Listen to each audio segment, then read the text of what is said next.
À Cerdon, dans l'Ain, la période des fêtes est l'une des plus importantes. Sophie Valsecki et Marine Zamit ont rendu visite à un producteur de ce pétillant rosé du Bugey.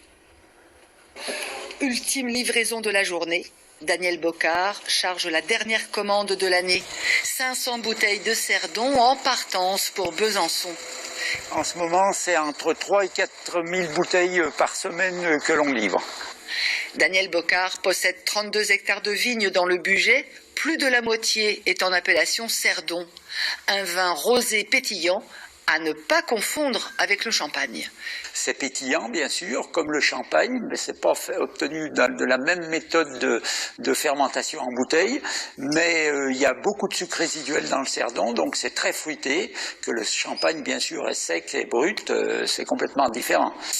Avec 175 000 bouteilles produites chaque année, le Cerdon reste le produit phare de cette exploitation, mais sa notoriété a encore du mal à dépasser les frontières de notre région, reconnaît le viticulteur.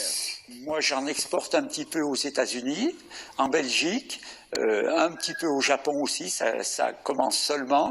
On essaye de travailler justement pour faire connaître le Cerdon en France, autre que dans la région Rhône-Alpes.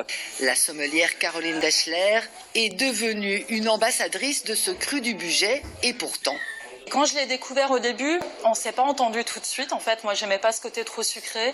Et à force de déguster chez différents viticulteurs, de découvrir les styles possibles, parce qu'il y a vraiment des nuances d'un vigneron à l'autre, je me suis vraiment attachée à ce vin. Même si la teneur en alcool ne dépasse pas les 8 degrés, petit conseil pour ne pas gâcher le réveillon de ce soir, le Cerdon doit être consommé avec modération.